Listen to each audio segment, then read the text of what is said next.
गुजरात में पाटीदार समुदाय से आने वाले हार्दिक पटेल जल्द ही भाजपा ज्वाइन करेंगे। एएनआई के मुताबिक हार्दिक पटेल 2 जून को भाजपा में शामिल होंगे। उन्होंने हाल ही में कांग्रेस से इस्तीफा दिया था। कांग्रेस से इस्तीफा देने के बाद हार्दिक के भाजपा में आने की अटकलें थी। हार्दिक ने बीते हफ्ते भाजपा की टिकट पर गुजरात विधानसभा चुनाव लड़ने के संकेत दिए थे। हार्दिक ने 18 मई को ही कांग्रेस पार्टी के कार्यकारी अध्यक्ष के साथ साथ प्राथमिक सदस्य के रूप में इस्तीफा दिया था। कांग्रेस छोड़ने के बाद हार्दिक पटेल लगातार पार्टी पर हमला कर रहे हैं। उन्होंने कांग्रेस की अंतरिम अध्यक्ष सोनिया गांधी को एक चिट्ठी लिखकर पार्टी की नीतियों पर सवाल उठाए थे।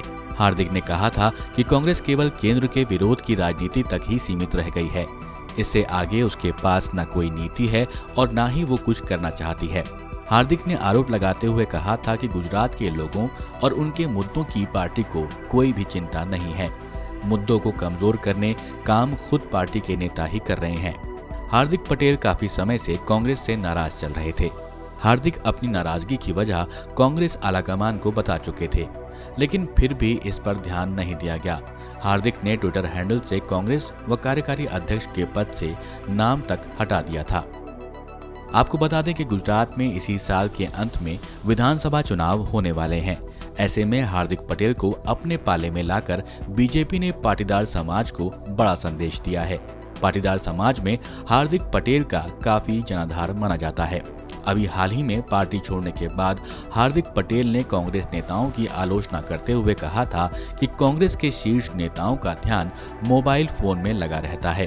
गुजरात कांग्रेस के नेता उन्हें चिकन और सैंडविच की व्यवस्था करने में लगे रहते हैं। हार्दिक पटेल ने सोनिया गांधी को लिखे त्यागपत्र में पार्टी नेताओं पर सवाल उठाया था।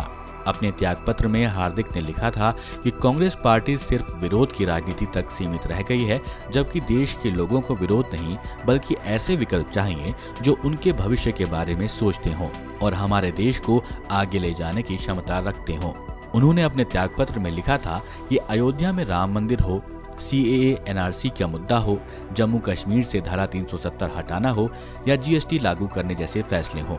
देश लंबे समय से इनका समाधान चाहता था, लेकिन कांग्रेस इसमें केवल बाधा बनने का काम करती रही। कांग्रेस का रुख केवल केंद्र का विरोध करने तक ही सीमित रहा। पाटीदारों को लुभाने में भाजपा को मिलेगी बड़ी मदद। कहा जा रहा है कि हार्दिक पटेल के साथ ही 15,000 अन्य लोग भाजपा में शामिल होंगे। हार्दिक का भाजपा में शामिल होना पाटीदार राजनीति के लिए अहम माना जा रहा है।